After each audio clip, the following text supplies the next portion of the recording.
నా ప్రియ జేడిఎస్ మిత్రులారా, ఈరోజు దేవుని సందేశం. తిండి కొరకు మనిషి ఉన్నాడా? మనిషి కొరకు తిండి ఉందా? తిండి కొరకు మనిషి ఉండాలా? మనిషి కొరకు తిండి ఉండాలా? పరిశీలన చేద్దాం బైబిల్ గ్రంథం నుండి.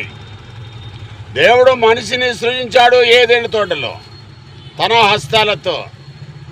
మనిషితో దేవుడు చెప్పాడు కదా, తిండి తిని నీ సంతతిని భూమిని నింపండి.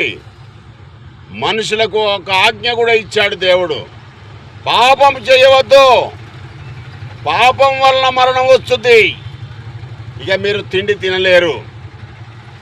తిండి తిని బ్రతకడానికి కొంతకాలమే ఇవ్వబడింది, అంటే తర్వాత మరణం. అంటే బ్రతికంతా తిండి అవసరము.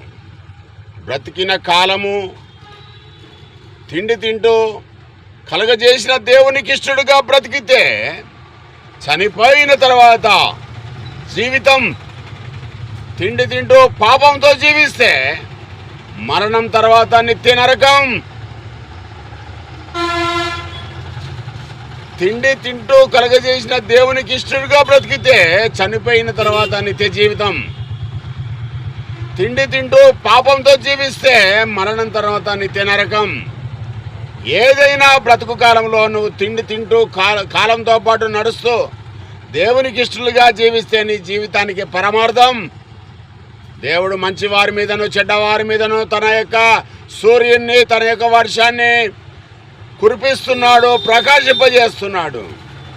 అంటే దేవుడిచ్చే పంచభూతాలే నీకు ఆహారం.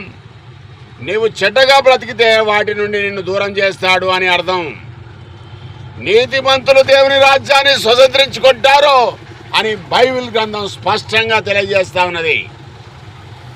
ఈ భూమి మీద జీవించినంత కాలము క్రీస్తును మాదిరిగా చేసుకొని జీవించు. దేవుని యొక్క కృపను నువ్వు పొంది యేసు క్రీస్తు ప్రభు రెండవసారి వచ్చినప్పుడు దేవుని రాజ్యంలో, నిత్య రాజ్యంలో నీకు ఒక కొత్త పేరు దేవుడిస్తాడు అని బైబిల్ గ్రంథం స్పష్టంగా తెలియజేస్తా ఉన్నది. కనుక నీ జీవితాలను ఒకవేళ దేవునికి ఇష్టంగా లేకుంటే ఇప్పుడే మార్చుకో.